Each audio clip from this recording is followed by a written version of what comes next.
लाहौर में वालिद के सामने बेटी को कत्ल करने वाले दोनों डाकू मुबैना पुलिस मुकाबले में हलाक। मकतूला अपनी शादी की शॉपिंग करके वालिद के साथ आ रही थी। शादी कब थी और डाकुओं के साथ आमना सामना कैसे हुआ, जानिए मुकम्मल तफसीलात इस वीडियो में।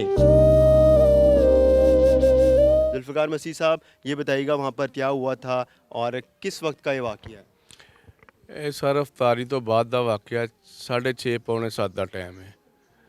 ਅਸੀਂ ਜਿਹੜਾ ਨਾ ਆਪਣਾ ਰੰਗ ਮਹਿਲ ਤੋਂ ਆ ਰਹੇ ਸੀ ਸ਼ਾਦੀ ਦੀ ਸ਼ੋਪਿੰਗ ਕਰਕੇ ਬੱਚੀ ਵਾਸਤੇ। ਉਸ ਤੋਂ ਬਾਅਦ ਘਰ ਆਪਣਾ ਛਦਰੇ ਆਏ ਆ ਤੇ ਵੱਡੀ ਬੇਟੀ ਜਿਹੜੀ ਹੈ ਥੋੜਾ ਦੂਰ ਰਹਿੰਦੀ ਹੈ ਛਦਰੇ 'ਚ ਹੀ।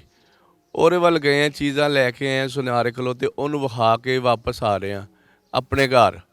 ਆਪਣੇ ਘਰ ਆ ਰਹੇ ਤੇ ਰਸਤੇ ਦੁੱਧ ਵਾਲੇ ਕੋਲੋਂ ਦੁੱਧ ਲਿਆ, ਪੈਸੇ ਉਹਨੂੰ ਦਿੱਤੇ ਨੇ, ਬਾਕੀ ਪੈਸੇ ਹਲੇ ਲੈਣੇ ਨੇ। ਇੰਨੀ ਦੇਰ 'ਚ ਦੋ ਡਾਕੂ ਆ ਜਾਂਦੇ ਨੇ। ਦੋ ਡਾਕੂ ਆ ਜਾਂਦੇ, ਉਹ ਗਨ ਪੁਆਇੰਟ 'ਤੇ ਜਿਹੜਾ ਨਾ ਦੁੱਧ ਵਾਲੇ ਦਾ ਗੱਲਾ ਫੜਿਆ। ਗੱਲਾ ਫੜ ਕੇ ਤੇ ਚੱਲਣ ਲੱਗੇ ਤੇ ਦੁੱਧ ਵਾਲੇ ਨੇ ਮਜ਼ਾਮਤ ਕੀਤੀ ਤੇ ਔਰ ਤੇ ਉਹਨਾਂ ਨੇ ਫਾਇਰ ਸਿੱਧਾ ਚਲਾਇਆ। ਉਹਨੇ ਮਜ਼ਾਮਤ ਕਿਸ ਤਰ੍ਹਾਂ ਦੀ ਕੀਤੀ ਹੈ? ਉਹਨਾਂ ਨੂੰ ਫੜਨ ਦੀ ਕੋਸ਼ਿਸ਼ ਕੀਤੀ ਹੈ? ਉਹਨੇ ਉਹਨਾਂ ਨੂੰ ਫੜਨ ਦੀ ਕੋਸ਼ਿਸ਼ ਕੀਤੀ ਤੇ ਉਹਨਾਂ ਨੇ ਫਾਇਰ ਕੀਤਾ। ਫਾਇਰ ਉਹ ਸਿੱਧਾ ਜਿਹੜਾ ਨਾ ਉਹ ਥੱਲੇ ਆਪਣਾ ਡਿੱਗ ਕੇ ਆਪਣਾ ਬੈਠ ਗਿਆ ਵੇ ਤੇ ਜਿਹੜਾ ਫਾਇਰ ਸਿੱਧਾ ਮੈਨੂੰ ਲੱਗਾ। ਗੱਲਾ ਆਪਣਾ ਰੱਖ ਕੇ ਮੋਟਰਸਾਈਕਲ ਦੇ ਤੇ ਫਿਰ ਉਹ ਟੁਰ ਪਏ ਨੇ। ਹੱਥ ਤੇ ਲੱਗਿਆ ਜਿਹੜਾ ਪਲਾਸਟਰ ਹੋਇਆ ਇੱਕ ਮੈਨੂੰ ਲੱਗਾ, ਫਾਇਰ ਲੱਗੇ ਨੇ। ਇੱਕ ਫਾਇਰ ਮੈਨੂੰ ਲੱਗਾ, ਇੱਕ ਮੇਰੀ ਬੇਟੀ ਨੂੰ ਲੱਗਾ। ਬੇਟੀ ਨੂੰ ਕਿਸ ਜਗ੍ਹਾ ਤੇ ਲੱਗਾ? ਬੇਟੀ ਨੂੰ ਸਾਹਮਣੇ ਛਾਤੀ ਤੇ ਲੱਗਿਆ, ਜਿਹੜੀ ਮੌਕੇ ਤੇ ਜਿਹੜੀ ਡੈਥ ਹੋ ਗਈ। ਤੇ ਕਿੰਨੀ ਉਮਰ ਸੀ ਬੇਟੀ ਦੀ? ਸ਼ਾਦੀ ਕਦੋਂ ਸੀ ਉਹਦੀ? ਇਹ ਈਦ ਤੋਂ ਬਾਅਦ ਸ਼ਾਦੀ ਸੀ। ਕੀ ਕਰਦੀ ਸੀ ਕੁੜੀ ਤੁਹਾਡੀ? ਕੁੜੀ ਮੈਟ੍ਰਿਕ ਕਲੀਅਰ ਸੀ ਤੇ ਬਸ ਘਰ ਕੰਮ ਹੀ ਕਰਦੀ ਸੀ ਆਪਣਾ। ਤੇ ਤੁਹਾਡੇ ਘਰ ਤੇ ਹੁਣ ਜਿਹੜਾ ਹੈਗਾ ਅਸੀਂ ਵੇਖ ਰਹੇ ਨੇ ਲੋਕ ਆ ਰਹੇ ਨੇ ਅਫਸੋਸ ਕਰਨ ਵਾਸਤੇ। ਗਮ ਦਾ ਸਮਾਂ ਹੈਗਾ। ਇੱਕ ਤਰਫ ਤੇ ਖੁਸ਼ੀ ਸੀ ਤੁਹਾਨੂੰ ਕਿ ਸ਼ਾਦੀ ਈਦ ਦੇ ਬਾਅਦ, ਈਦ ਤੇ ਕੁਝ ਦਿਨ ਬਾਅਦ ਈਦ ਹੈਗੀ ਤੇ ਜ਼ਾਹਿਰ सी बात है इंसान खुश होता है। बस जी ਹੁਣ ਤੁਹਾਡੇ ਸਾਹਮਣੇ ਮਾਤਮ ਵਿਛਿਆ। माँ जी, क्या नाम है आपका? ਨਸਰੀਨ। ਪੁਲਿਸ ਕਹਿ ਰਹੀ ਹੈ ਕਿ ਜਿਹੜਾ ਜਿਨ੍ਹਾਂ ਨੇ ਅਨੀਕਾ ਨੂੰ ਮਾਰਿਆ ਸੀ, ਗੋਲੀ ਨਾਲ ਅਨੀਕਾ ਮਰੀ ਹੈ, ਉਹ ਡਾਕੂ ਪੁਲਿਸ ਨੇ ਪੁਲਿਸ ਮੁਕਾਬਲੇ 'ਚ ਮਾਰਤੇ ਨੇ। ਠੀਕ ਕੀਤਾ ਹੈ? ਸਹੀ ਹੋਇਆ? ਉਹ ਸਹੀ ਹੋਇਆ, ਬਿਲਕੁਲ ਠੀਕ ਕੀਤਾ। ਤੱਕ ਮੇਰੀ ਬੱਚੀ ਚਲੀ ਗਈ ਹੈ ਤਾਂ ਕਿ ਅੱਗੋਂ ਬੱਚਿਆਂ ਦੀ ਜਾਨਾਂ ਬਚ ਜਾਣ, ਮਾਂ ਦੇ ਬੱਚਿਆਂ ਦੀਆਂ। ਤੇ ਤੁਹਾਨੂੰ ਕਿਸ ਟਾਈਮ ਪਤਾ ਚੱਲਿਆ ਕਿ ਤੁਹਾਡੇ ਸ਼ੋਹਰ ਨੂੰ, ਜ਼ੁਲਫਕਾਰ ਸਾਹਿਬ ਨੂੰ ਤੇ ਬੇਟੀ ਅਨੀਕਾ ਨੂੰ ਫਾਈਲ ਲੱਗ ਗਏ ਨੇ? ਕੀ ਕਰ ਰਹੇ ਸੀ ਤੁਸੀਂ? ਕਿੰਨੇ ਇਤਲਾਹ ਦਿੱਤੀ? ਮੈਂ ਵੀ ਸਾਥ ਹੀ ਥੀ। ਅੱਛਾ, ਤੁਸੀਂ ਵੀ ਸਾਥ ਨਾਲ? ਹਾਂਜੀ, ਮੈਂ ਅੱਗੇ ਨਿਕਲ ਚਲੀ ਗਈ ਹਾਂ ਬੇਟੇ ਦੇ ਨਾਲ मोटरसाइकिल ਤੇ। मैं घर आके दरवाज़ा खोल के भी बैठी हूँ। सर, आप अपनी बेटी की शादी की तैयारी कर रही थी, जाहिर सी बात है खुशी चल रही थी आपके घर में। क्या कह रही थी बेटी? खुश थी? आखिरी दफ़ा क्या बातचीत की कि तैयारी जिस तरह आप कर रही थी, कोई उसकी ख्वाहिश हो कि मुझे ये भी चाहिए वो भी चाहिए? नहीं, वो ऐसी बच्ची नहीं सी। वो मेरी खुशी नाल जो चीज़ आ गई उन्हें पसंद कर ली। मेरी शादी की तैयारी आप ही कर रही थी? हाँ जी, मैं कर रही सी। उस दिन बदकिस्मत उन्हें नाल मैं लै गई। तो मैं खुद ही चीज़ां लै आंदी सा, उसों दी मौत आई सी। पहली दफ़ा गई सी ਤੁਹਾਡੇ ਨਾਲ ਕੱਲ? पहली दफ़ा ही गई है। ਤੁਸੀਂ ਆਪ ਨਾਲ ਲੈ ਕੇ ਗਏ? मैं नाल लैके गई सा। ਕੀ ਕਿਹਾ ਤੁਸੀਂ? ਉਹ ਜਾਣਾ ਚਾਹ ਰਹੀ ਸੀ? नहीं, ਜਾਣਾ ਨਹੀਂ ਸੀ ਚਾਹ ਰਹੀ, ਅਸੀਂ ਕਿ ਆਪਣੀ ਪਸੰਦ ਦੀਆਂ पसंद दी ले ले पसंद। ਕੀ ਕਹਿ ਰਹੀ ਸੀ? ਅਸੀਂ ਕਿ ਆਪਣੀ ਪਸੰਦ ਦੀਆਂ ਚੀਜ਼ਾਂ ਲੈ ਲਵੇ। ਜਾਣਾ ਨਹੀਂ ਚਾਹ ਰਹੀ? ਜਾਣਾ ਨਹੀਂ ਸੀ ਚਾਹ ਰਹੀ। ਅਸੀਂ ਕੀ ਕਹਤੀ ਹੈ? ਉਹ ਕਹਿੰਦੀ ਸੀ ਕਿ ਅਸੀਂ ਆਪਣੀ ਪਸੰਦ ਦੀਆਂ ਚੀਜ਼ਾਂ ਜਿਹੜੀਆਂ ਨਾ ਲੈ ਲਵਾਂਗੀ ਮੈਂ। ਤੇ ਕੀ ਲਿੱਤਾ ਸੀ ਉਹਨਾਂ ਨੇ? ਸੁਨਿਆਰੇ ਕੋਲੋਂ ਆਪਣਾ ਉਹ ਕੰਨਾਂ ਵਾਸਤੇ ਲੈ ਕੇ ਆਏ ਸੀ। टॉप्स ले। टॉप्स लेते थे? हाँ जी, टॉप्स लेते थे। मैं कि उसने पहनने ने वो अपनी पसंद का ले ले। वाह, टॉप्स ही लेने, वो फ़ौरन ਅਸੀਂ वापस आ गए हैं। आंदे आंदे ये काम हो गया।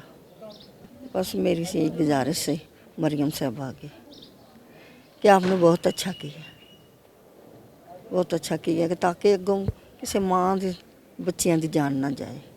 मेरी तो बच्ची चली गई, ऐसे ही होना चाहिए। हम इस वक्त उस दुकान पर मौजूद हैं, उनके मालिक हमारे साथ मौजूद हैं, हबीब साहब। इनसे जानते हैं। हबीब साहब, ये बताइएगा किस वक्त का ये वाक़या, क्या हुआ था? सर 7 ਵਜੇ ਦਾ ਵਾਕਿਆ।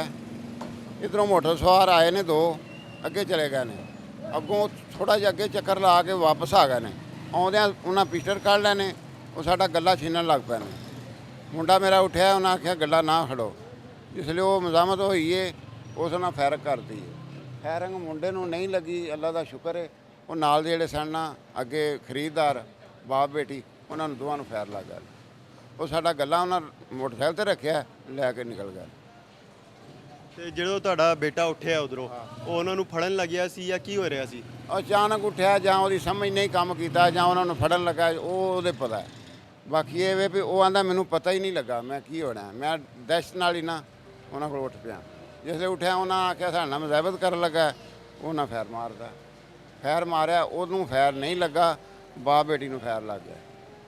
ਤੇ ਉਹ ਬਾਪ ਬੇਟੀ ਕਿਸ ਜਗ੍ਹਾ ਤੇ ਉਹ ਖਲੋਤੇ ਸੀ ਜਦੋਂ ਫਾਇਰ? ਸਾਹਮਣੇ ਲੱਗਿਆ ਗੁੱਟ ਦੇ ਵਿੱਚ, ਗੈਸ ਦੇ ਨਾਲ, ਇੱਥੇ ਹੀ ਨਾਲ ਉਹ ਵੇਚਦਾ ਪਿਆ ਦੁੱਧ। ਇਹ ਥੱਲੇ ਉਤਰਨ ਲੱਗਾ, ਉਹ ਜਾਂ ਅਗਾਂਹ ਹੋ ਗਿਆ ਜਾਂ ਪਿਛਾਂ ਹੋ ਗਿਆ, ਫੈਰ ਇਹਨੂੰ ਨਹੀਂ ਲੱਗਾ, ਉਹਨਾਂ ਨੂੰ ਜਾ ਲੱਗਾ। ਤੇ ਉਸ ਟਾਈਮ ਕਿੰਨਾ ਕੁ ਰਸ਼ ਸੀ ਜਦੋਂ ਇਹ ਡਾਕੂ ਆਏ? ਥੋੜਾ ਸੀ, 7 ਦਾ ਟਾਈਮ ਸੀ, ਰੋਜ਼ੇ ਤੋਂ ਬਾਅਦ ਦੀ ਗੱਲ ਹੈ, ਫੌਰੀ। ਇਹ ਸਾਡੇ ਕੋਲ ਗੱਲ ਹੈ।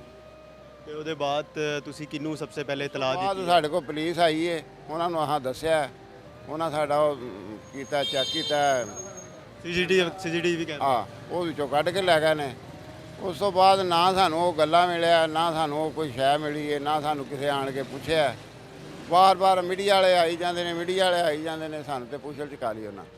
ਨਾ ਕੋਈ ਗੱਲ ਹੈ, ਨਾ ਕੋਈ ਬਾਤ ਹੈ। ਚਲੋ ਕੋਈ ਸਾਨੂੰ ਤਫਸ ਹੋਵੇ, ਸਾਨੂੰ ਕੋਈ ਆਣ ਕੇ ਪੁੱਛੇ, ਸਾਨੂੰ ਕੋਈ ਗੱਲਾਂ ਦੱਸੇ, ਤੇ ਫਿਰ ਸਾਡੀ ਕੋਈ ਗੱਲ ਹੀ ਨਹੀਂ ਸੁਣਦਾ। ਬਸ ਬਾਰ-ਬਾਰ ਤੁਹਾਡਾ ਕੀ ਮੁਤਾਲਬਾ ਕੀ ਹੈਗਾ, ਕੀ ਚਾਹੁੰਦੇ ਇਹ ਵੇ ਆਂਦੇ ਨੇ ਜੀ ਬੰਦੇ ਫੜੇ ਗਏ ਨੇ, ਬੰਦੇ ਫੜੇ ਗਏ ਨੇ, ਸਾਡਾ ਗੱਲਾਂ ਸਾਨੂੰ ਮਿਲੇ, ਪਤਾ ਲੱਗੇ ਵੀ ਵਾਕਈ ਉਹ ਬੰਦੇ ਸਨ ਜਾਂ ਹੋਰ ਸਨ।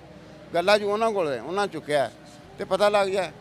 ਜਦੋਂ ਸਾਨੂੰ ਪਤਾ ਹੀ ਨਹੀਂ, ਸਾਨੂੰ ਦੱਸਦਾ ਪੁੱਛਦਾ ਹੀ ਕੋਈ ਨਹੀਂ। ਅਸੀਂ ਬੰਦੇ ਸਿਆਣ ਵੀ ਸਕਦੇ ਹਾਂ, ਸਾਨੂੰ ਕੋ ਆਣ ਕੇ ਆਖੇ ਤੇ ਫੇਰ। ਪੁਲਿਸ ਕਹਿੰਦੀ ਹੈ ਜਿਨ੍ਹਾਂ ਨੇ ਤੁਹਾਡੀ ਦੁਕਾਨ ਤੇ ਵਾਰਦਾਤ ਕੀਤੀ ਸੀ ਔਰ ਜਿਨ੍ਹਾਂ ਦੀ ਫਾਇਰਿੰਗ ਤੋਂ ਕੁੜੀ ਜਾਂਬਾਗ ਹੋਈ ਹੈ, ਉਹ ਪੁਲਿਸ ਮੁਕਾਬਲੇ 'ਚ ਹਲਾਕ ਹੋ ਗਏ ਨੇ ਦੋਵੇਂ ਡਾਕੂ। ਅਸੀਂ ਆਨੇ ਆ ਨਹੀਂ ਹਲਾਕ ਹੋਏ। ਹਲਾਕ ਤੇ ਤਾਂ ਦੱਸੀਏ ਜੇ ਸਾਡਾ ਮਾਲ ਸਾਨੂੰ ਮਿਲੇ, ਅਸੀਂ ਆਖੀਏ ਵਾਕਈ ਇਹ ਬੰਦੇ ਸਨ।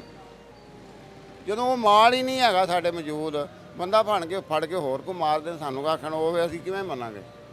ਤੇ ਅੱਲਾਹ ਤਾਲਾ ਨੇ ਤੁਹਾਡੇ ਬੱਚੇ ਦੀ ਜਾਨ ਬਚਾ ਲਿੱਤੀ ਹੈ, ਕੀ ਕਹਿਣਾ ਚਾਹੋਗੇ? ਅੱਲਾਹ ਦਾ ਸ਼ੁਕਰ ਹੈ। ਅਸੀਂ ਆਨੇ ਨਾ ਵੀ ਮਿਲੇ, ਖਸਮਾਂ ਨੂੰ ਜੋ ਹੋ ਗਿਆ ਠੀਕ ਹੋ ਗਿਆ। ਤੇ ਕਿੰਨੇ ਅਰਸੇ ਤੋਂ ਤੁਹਾਡੀ ਦੁੱਧ ਦਹੀਂ ਦਾ ਕਾਰੋਬਾਰ ਕਰ ਰਹੇ ਹੋ ਤੇ ਕਿੰਨੇ ਅਰਸੇ ਤੋਂ ਦੁਕਾਨ ਹੈ? 10-12 ਸਾਲ ਹੋ ਗਏ। ਪਹਿਲੇ 'ਚ ਕਿੰਨੇ ਪੈਸੇ ਸੀ? 1.5 ਲੱਖ ਰੁਪਈਆ। ਭੂਲੀਏ ਕਿਸ ਤਰ੍ਹਾਂ ਦੇ ਸੀ ਉਨ ਦੋਵਾਂ ਦੇ? ਇਹ ਬਸ ਇਸ ਤਰ੍ਹਾਂ ਹੀ ਛਿੜ ਕੇ ਜਾਂ ਮੁੰਡੇ ਹੀ ਨੇ। ਕੱਪੜੇ ਸਲਵਾਰ ਗੀਜ ਪੈਂਟ ਸ਼ਰਟਾਂ ਕੀ ਪਾਈਆਂ ਸੀ? ਬਿੱਲੂ ਰੰਗ ਦਾ ਕੋਈ ਇਸ ਤਰ੍ਹਾਂ ਦਾ ਹੀ ਇੱਕ ਸਵਾਰ ਕਮੀਜ਼ਾਂ ਪਾਈਆਂ ਨੇ ਦੋਵਾਂ ਨੇ।